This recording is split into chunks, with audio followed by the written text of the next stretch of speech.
Camarades combattants pour la liberté, la souveraineté et l'indépendance réelle, bonsoir. À l'orée de l'an 2026, c'est encore un honneur pour moi de prendre la parole et de vous faire un bilan exhaustif de l'année 2025 et aussi les perspectives pour l'année 2026. Mais avant tout propos, permettez-moi de rendre grâce à Dieu pour tous les bienfaits au cours de l'année 2025 et je continue de prier Dieu que 2026 soit meilleur à 2025. Permettez-moi également de rendre un vibrant hommage à nos vaillantes forces combattantes, forces armées nationales, volontaires pour la défense de la patrie, forces de sécurité intérieure qui veillent jour et nuit pour que notre patrie reste et demeure debout. Je prie pour le repos des âmes de tous ceux qui ont perdu la vie dans ce combat contre cette barbarie.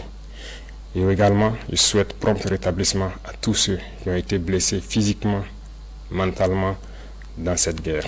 2025 fut une année où beaucoup de projets ont débuté. Parlant du secteur de la défense et de la sécurité, ce secteur qui nous intéresse tant dans ce combat, beaucoup d'efforts ont été consentis dans le recrutement de personnel au niveau des différentes forces.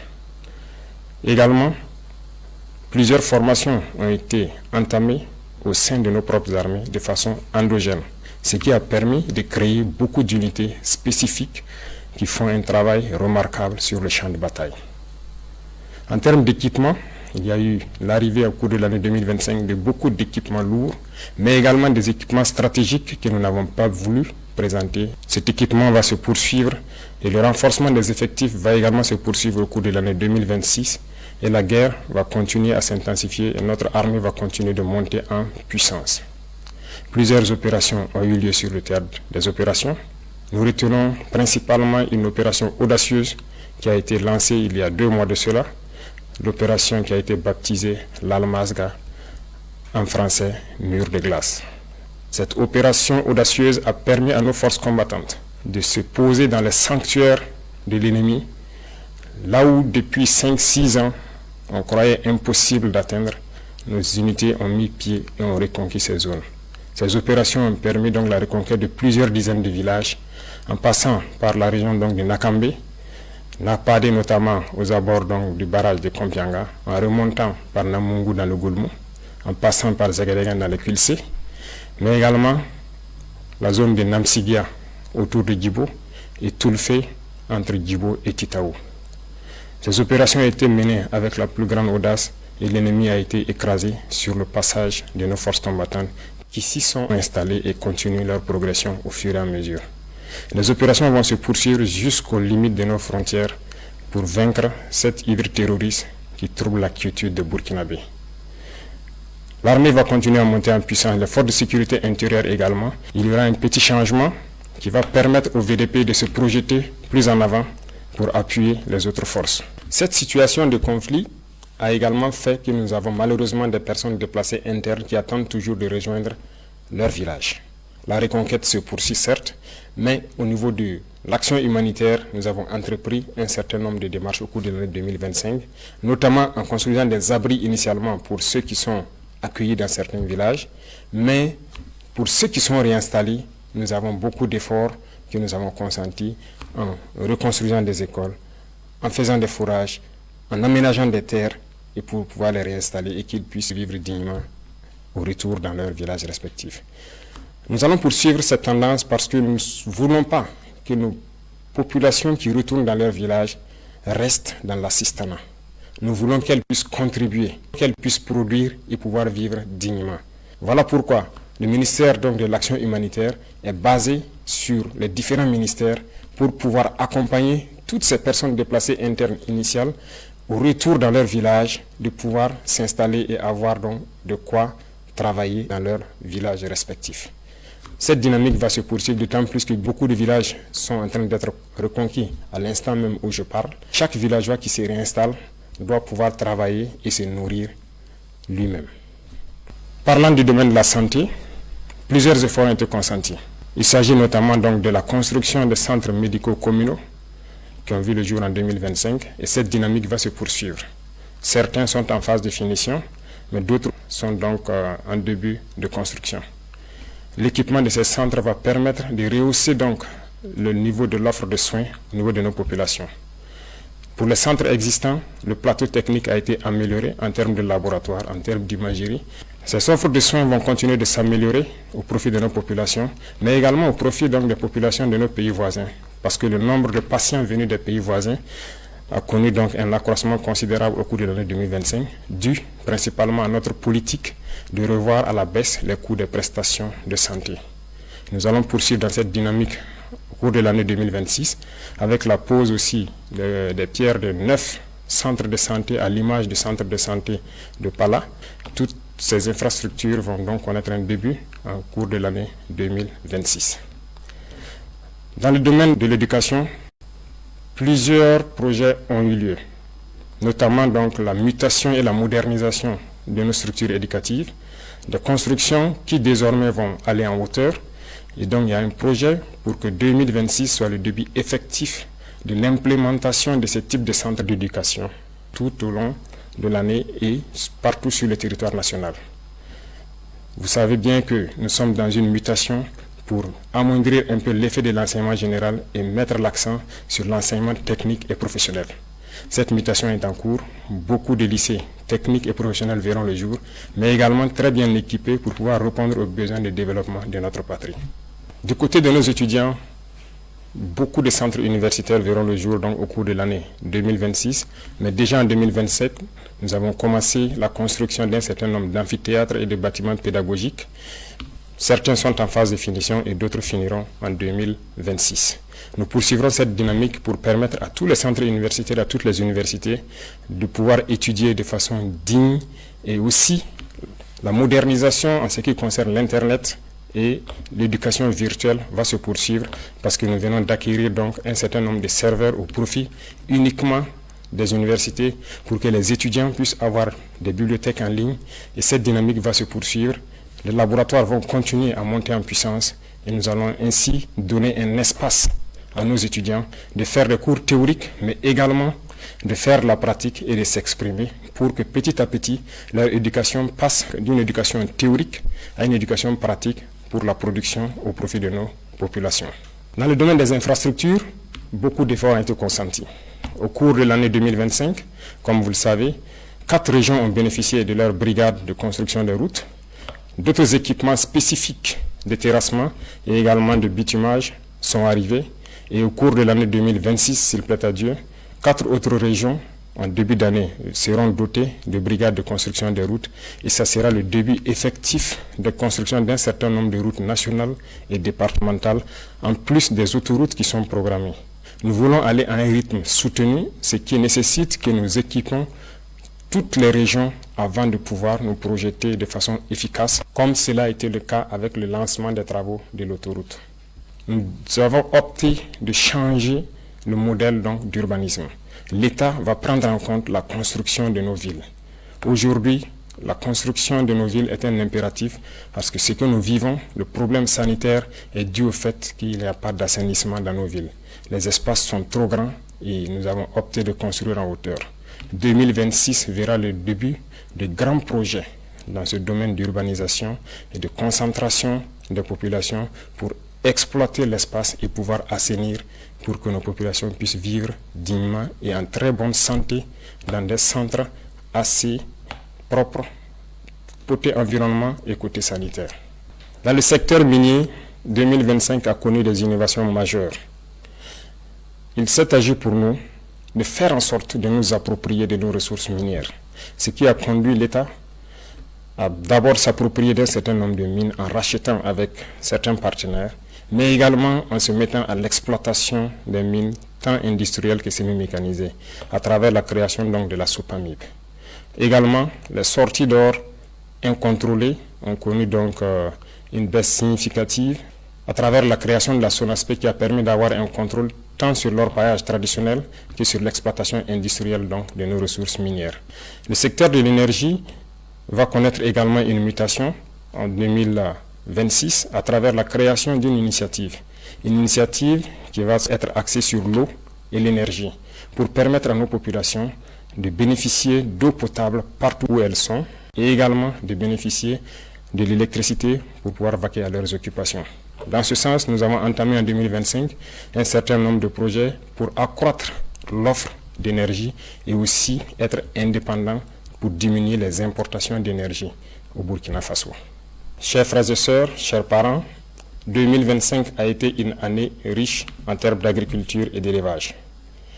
Nous avons assigné donc des objectifs au ministère de l'Agriculture et par la grâce de Dieu, la pluviométrie fut bonne et nous avons dépassé les objectifs pour plusieurs spéculations et d'autres bien atteints.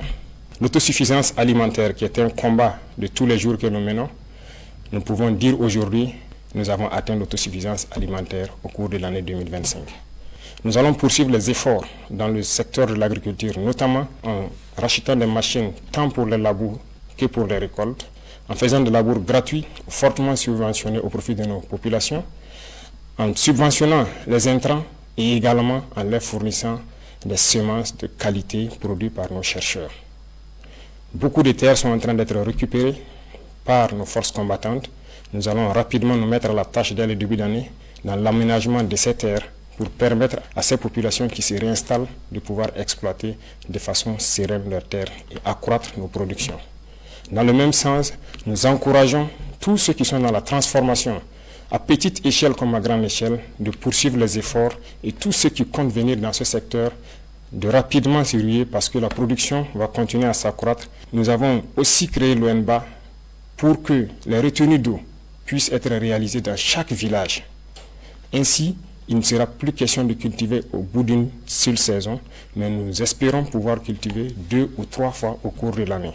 L'ONBA est en train de monter en puissance et d'ici là, dans chaque village, nous espérons avoir une retenue d'eau pour permettre aux jeunes de vivre leur métier d'agriculteur, leur métier d'élevage. Beaucoup de vaccinations ont eu lieu au cours de l'année 2025, pour la plupart gratuites, pour d'autres fortement subventionnées, ce qui a permis donc de préserver des millions de têtes de volailles, de bovins, de caprins. La pisciculture est en train de monter en puissance avec les cages flottantes qui sont installées un peu partout sur nos barrages, ce qui est une très bonne expérimentation qui a fait accroître la production piscicole de Burkina Faso et nous espérons que 2026 puisse être une année au cours de laquelle nous allons être suffisamment outillés pour atteindre l'autosuffisance et arrêter un tant soit peu l'importation de poissons d'eau douce au Burkina Faso. Les efforts vont se poursuivre également dans le secteur de l'élevage en faisant en sorte qu'en stabulation pure, les éleveurs puissent bénéficier donc de cultures fourragères et également à travers Faso Goulougo de bénéficier d'aliments de qualité qui seront produits et contrôlés par nos chercheurs.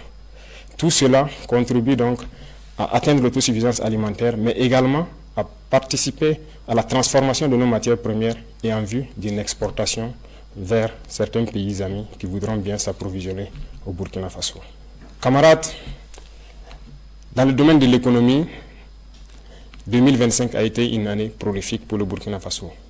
Je peux dire, en macroéconomie, sans me tromper, que notre économie se porte très bien. En témoigne, lorsque nous faisons le test d'aller sur le marché régional de lever des fonds, nous sommes toujours au-delà de ce que nous espérons.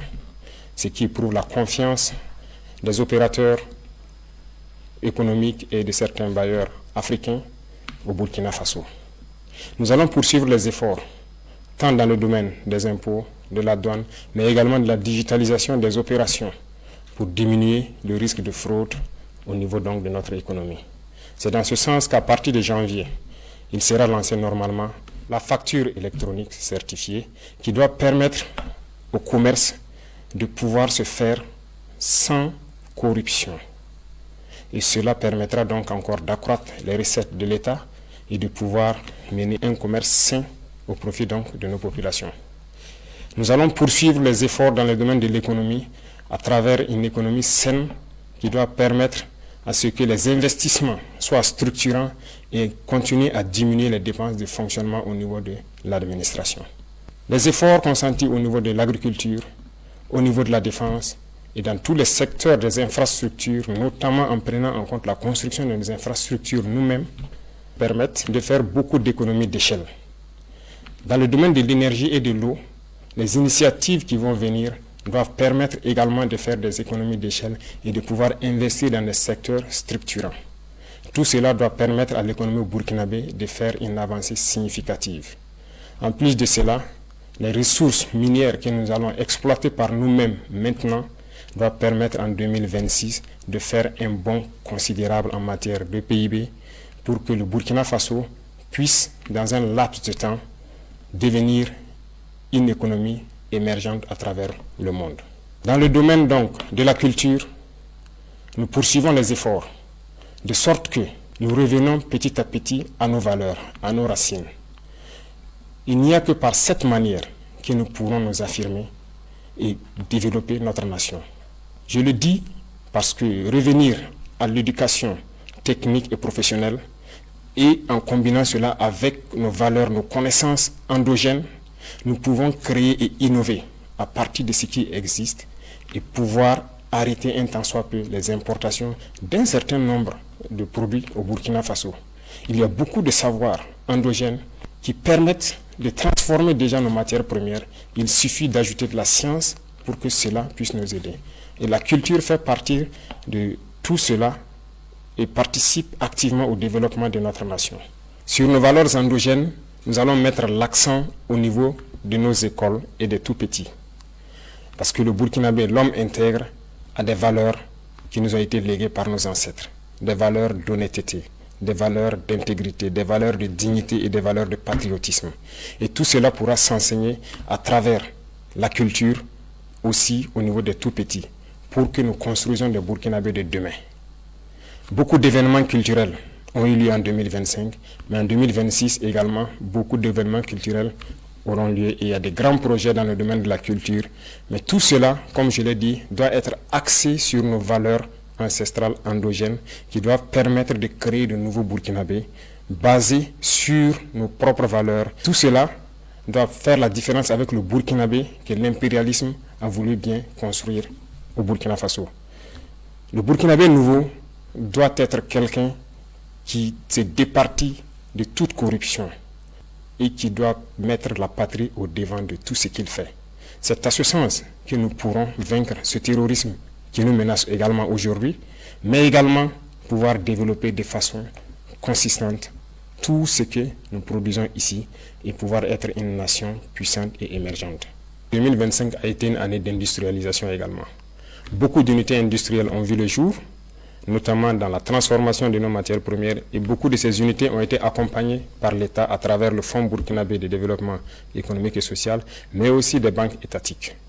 2026 sera aussi une année industrielle beaucoup plus importante parce que nous avons beaucoup d'unités industrielles qui seront prêtes au cours de l'année 2026, mais également, comme vous pouvez le constater, nous avons accordé des financements à certains privés à travers donc des institutions étatiques et certains fonds nationaux pour les accompagner à la création d'unités industrielles qui doivent transformer nos matières premières essentiellement. Nous avons fusionné les fonds en 4 grands fonds qui doivent permettre d'aider tous ceux qui veulent entreprendre et qui ont un minimum dans le domaine principalement de la transformation et aussi de l'agriculture. Ces domaines sont très importants pour nous parce que c'est en produisant et en transformant ce que nous produisons que nous pouvons devenir une nation puissante. Et donc l'État, en transformant ces fonds, veut avoir une marge importante pour pouvoir aider tous ceux qui sont du privé et également les entreprises nationales, étatiques, qui doivent émerger en 2026 pour que cette transformation de nos matières premières soit une réalité. Également le domaine du coton, qui autrefois était exporté brut, la première unité industrielle sera prête en 2026 et nous allons continuer avec d'autres unités industrielles pour transformer notre coton. Ceci dit, tout ce qui est matière première que nous produisons, nous allons essayer autant que possible d'installer des unités industrielles pour la transformation et 2026 sera une année où nous allons avoir un budget important à injecter au niveau des fonds pour aider tous ceux qui ont des projets structurants dans ce domaine. Dans le domaine du sport, nous avons investi beaucoup à travers donc, le Bureau national des grands projets et également à travers le ministère au cours de l'année 2025. Un stade est en construction à Bobo-Dioulasso et qui doit finir en début 2026, mais également à travers toutes les régions, nous comptons créer des espaces pour permettre aux jeunes, premièrement de faire du sport pour rester en bonne santé, pour faire en sorte que notre jeunesse ne soit pas oisive. Cela contribue à la santé physique, mentale, mais également à la productivité de la jeunesse dans notre nation. Nous allons poursuivre les efforts dans ce sens au profit de la jeunesse et développer tous les types de sports qui puissent être développés au Burkina Faso et qui puissent faire en sorte que la jeunesse soit en cohésion parfaite. À toutes les équipes qui représentent le Burkina Faso à l'extérieur dans les compétitions internationales, nous leur souhaitons plein succès pour 2026 et particulièrement les étalons qui aujourd'hui défendent les couleurs nationales, nous leur souhaitons plein succès jusqu'à la victoire finale. Camarades combattants, le domaine de la justice est un domaine qui nous tient à cœur. Aucune nation ne peut se développer dans l'injustice. L'injustice crée des tensions, crée des conflits et crée donc des problèmes au sein de la société. Voilà pourquoi nous nous sommes attaqués à ces phénomènes et nous avons restructuré totalement la justice au cours de l'année 2025. Cette restructuration va se poursuivre à travers donc le nouveau format du CSM qui intègre des personnels non magistrats, mais également nous voulons transformer totalement la manière de faire la justice. Et tout cela, je parlais de culture tantôt, nous avons décidé d'incorporer nos valeurs endogènes de gestion des conflits au sein de la justice. C'est ce qui donc a permis de prendre des textes pour intégrer donc la justice traditionnelle, c'est-à-dire le mode traditionnel des règlements de nos conflits. Il faut que nous revenions aux sources également dans ce domaine de la justice. Nous ne pouvons pas importer une justice et l'appliquer et espérer avoir la cohésion sociale. En intégrant donc nos valeurs ancestrales et en intégrant les personnes ressources pour le règlement de certains conflits, nous pensons que nous pouvons créer un espace de cohésion sociale fiable. En 2026, nous allons implémenter de façon physique sur le terrain ces différents tribunaux pour pouvoir régler la plupart des questions à l'amiable. Également, nous avons initié en 2025 le fait que les prisonniers puissent sortir, participer à la construction du pays. Ce n'était qu'une initiation. En 2026, nous allons faire en sorte que tous les prisonniers puissent connaître une reconversion. Au lieu de dormir en prison, nous allons faire en sorte qu'ils puissent participer, apprendre des travaux et se réinsérer dans la société. Cette nouvelle façon de voir la justice permet à ce que personne ne reste en marge. Tous ceux qui voudront construire le pays auront leur mot à dire. Que vous soyez libre ou en détention, nous ferons en sorte que vous puissiez participer à la construction du pays, et vous racheter et revenir dans la société. Les efforts vont se poursuivre au niveau de la justice, dans la digitalisation également de tous les actes, de sorte que les usagers n'aient pas à se déplacer forcément vers les tribunaux qui se retrouvent généralement dans les centres urbains et qu'ils puissent rester de là où ils sont pour pouvoir avoir accès à une justice équitable et à tous les documents donc, que la justice peut délivrer. Parlant de digitalisation, c'est un secteur qui nous tient à cœur parce qu'aucune lutte contre la corruption n'est possible sans digitalisation. Nous avons fait un pas énorme, mais beaucoup reste à faire. Nous avons un programme pour les 5 ans à venir où nous devons quitter une situation précaire pour être un modèle. Déjà, le Burkina Faso a pu acquérir ses premiers serveurs de data centers et des grands data centers sont en construction, ce qui permettra à nos ingénieurs de concevoir des applications sans crainte et de pouvoir les héberger sur place. Avant, nous importions des applications que nous ne maîtrisons pas, mais aujourd'hui, la plupart des services au sein de l'administration sont en train d'être dématérialisés et tout cela, c'est grâce à nos ingénieurs informatiques qui font un travail remarquable pour que l'usager n'ait plus à se déplacer vers les services pour forcément avoir accès. De son poste, il peut tranquillement avoir accès à certains services. En plus de tout cela, nous sommes en train de mettre en place des maisons de citoyens. Et les constructions vont démarrer en 2026. Ces maisons seront donc installées dans beaucoup de chefs-lieux de province, mais également nous irons jusqu'au département pour faire en sorte que quiconque ne maîtrise pas l'outil informatique puisse aller dans ces maisons, trouver des Burkinabés qui vont les aider à avoir accès à tous les services à travers les plateformes qui seront installées sur les machines dans ces maisons. Cette digitalisation va se poursuivre et la modernisation de l'administration également va se poursuivre pour nous permettre de lutter efficacement contre la fraude et tous les abus qui puissent exister au sein de l'administration. Chers frères et sœurs, chers parents, vous avez pu constater qu'au cours de l'année 2025, nous avons dû faire donc les états généraux au niveau de l'administration territoriale. Ces états généraux ont conduit donc à des conclusions que nous avons exploitées et également donné une vision, ce qui a conduit donc à modifier le code des collectivités territoriales. Ce code a été modifié pour nous permettre d'avoir une nouvelle architecture. Certes, le redécoupage régional a évolué, mais la fonction des collectivités territoriales doit évoluer également. Parce que le développement ne se fera pas uniquement dans les villes. Le développement doit partir des villages. Et pour cela, il a fallu donc que nous touchions ce code. Nous allons installer des PDS avec des missions assez claires qui seront évaluées et suivies par les préfets, de sorte que tout ce que nous avons comme vision en matière de développement, comme je l'ai cité tantôt, puisse commencer au niveau des villages, impliquer tous les villageois, et ils seront notés et évalués en fonction de ce qu'ils vont faire dans les différentes collectivités. C'est ce qui a amené principalement au changement donc de ce code, et 2026 sera l'année où nous allons implémenter réellement sur le terrain ce nouveau code des collectivités. Au niveau de l'administration territoriale, beaucoup de choses ont évolué, en ce sens que l'administration déconcentrée n'était pas administrée de façon efficace pour connaître qui exactement est à son poste. Le manque de ressources humaines a fait en sorte qu'il y avait un gros manque à gagner. Nous avons fait une évaluation au cours de l'année 2025 et nous nous sommes rendus compte que beaucoup de fonctionnaires fictifs existaient ou des doublons existaient. Le recrutement récemment, en cours de l'année 2025, de beaucoup donc, de personnel de ressources humaines doit permettre de les envoyer au niveau donc, régional pour ainsi faire en sorte que tout agent qui est affecté doit pouvoir travailler et contrôler à partir de la région. Et là, au niveau national, nous avons l'assurance que le service pour lequel il a été envoyé est rendu aux populations au moment donné.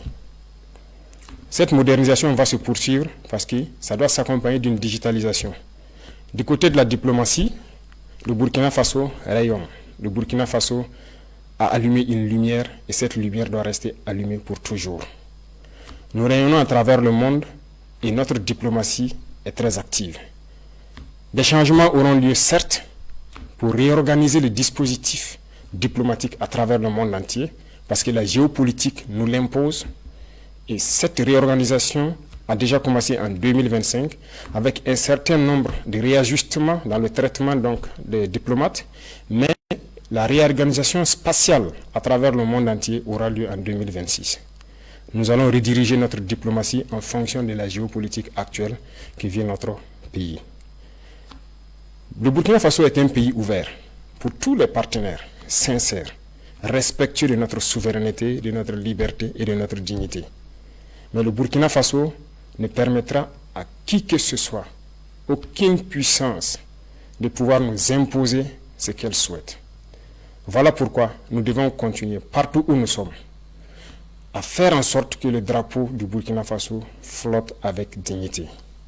Et ceci pour m'adresser à la diaspora, que je félicite pour ses actes patriotiques, qui continuent de faire rayonner l'image du Burkina Faso à l'extérieur, de continuer à rester patriotique et intègre. Parce que lorsqu'on parle du Burkinabé, nous devons entendre l'homme intègre, l'homme digne, et c'est ce que nous voulons au niveau de la diaspora. Et les encourager à travers donc l'organisation au niveau du Haut Conseil de Burkinabé de l'extérieur à revenir investir au Burkina Faso, leur patrie. Et nous leur ouvrons les portes et nous allons mettre tous les mécanismes en place pour qu'ils puissent revenir et investir de façon sécurisée. Au niveau confédéral, le Burkina Faso poursuit sa contribution au niveau de notre espace commun qu'est l'AES. 2025 a été une année où on nous a confié une lourde responsabilité de conduire la destinée de la Confédération. Nous avons pris cette responsabilité et nous avons promis de faire en sorte que l'AES rayonne à travers le monde entier. Et nous allons tenir notre parole. Et ceci, nous demandons à tous les Burkinabés de faire en sorte que cette mission qui nous a été confiée puisse être donc conduite avec succès. Nous allons poursuivre les efforts de coopération, d'amitié avec tous les États, comme je l'ai dit, respectueux de notre souveraineté et faire en sorte que l'intérêt des peuples prime sur les intérêts au niveau politique. Camarades combattants pour la liberté, Je tenais à féliciter tous les acteurs, qu'ils soient du monde de l'éducation, de l'agriculture, des infrastructures, du monde de l'économie, les agents de la santé, nos vaillantes forces combattantes, pour tous les efforts consentis au cours de l'année 2025. De continuer à mouiller le maillot, comme on aime le dire, à se sacrifier, à se donner corps et âme pour le bonheur de notre population. Car la seule chose qui importe pour nous, c'est le bonheur de nos populations. Tout acteur de l'administration doit avoir cela en tête et faire en sorte que ces actions quotidiennes contribuent au rayonnement de notre patrie. À tous ceux-là qui communiquent, qui combattent l'impérialisme à travers la communication, je les félicite et je les encourage à redoubler d'efforts. Parce que toutes les guerres de l'impérialisme commencent d'abord par la communication. Et pendant les guerres, la communication fait la différence dans les batailles. La communication est un maillon essentiel, est un maillon névralgique pour le succès des opérations. Poursuivez votre effort de communication, poursuivez votre effort à faire en sorte que leur désinformation ne puisse pas toucher nos populations. Je vous félicite parce que vous avez fait beaucoup d'efforts ces derniers temps en prouvant aux yeux de tout le monde que le Burkina Faso est debout. Et quand je parle d'acteurs de la communication, je parle du monde de la presse, qu'elle soit privée ou publique, et de tous ceux qui œuvrent à travers donc les médias sociaux à montrer une image saine du Burkina Faso. Et je remercie également tous ceux qui ont pris de leur temps, qui ont quitté l'extérieur, venir au Burkina Faso pour constater les réalités du Burkina Faso et qui ont pu le diffuser à travers leurs canaux pour faire comprendre à ces médias mensongers que ce qu'ils disent de notre patrie est totalement faux. Continuez dans ce sens parce que je le dis et j'insiste, la communication est un maillon névralgique dans le succès de notre lutte. Les révolutions passées n'ont pas abouti, nous connaissons les causes, mais nous ferons en sorte que cette révolution aboutisse pour le bonheur de nos populations. Le Burkinabé est intrinsèquement révolutionnaire. Voilà pourquoi toute la population doit mettre la main à la pâte, faire en sorte que la communication, l'intoxication et la désinformation de l'impérialisme ne passent pas. Pour tous ceux qui sont encore sceptiques, qui ne croient pas à la dynamique, je les invite à regarder un peu dans le rétroviseur. Dans le passé, il y a quelques années, comment était le Burkina Faso, à faire un mea culpa et voir exactement ce qui a été fait au bout de ces 3 années et rejoindre le bateau. Nous ne voulons pas exclure quelqu'un, mais comme nous l'avons dit, si quelqu'un ferme les yeux et refuse de voir le soleil, nous ne pouvons pas faire autrement que de le laisser en marche. Nous allons évoluer, nous allons continuer, nous allons poursuivre notre lutte. Le Burkina Faso vaincra, le terrorisme sera un passé et nous ferons en sorte que le visage du Burkina Faso qui est connu aujourd'hui, dans 5 ans, nous ne puissions pas le reconnaître. Bien sûr, le changement sera positif et nous devons le faire pour nos enfants, pour les générations à venir. Et ce combat est bien possible et il est déjà gagné. J'invite tout un chacun à redoubler d'efforts pour que 2026 soit meilleur que 2025.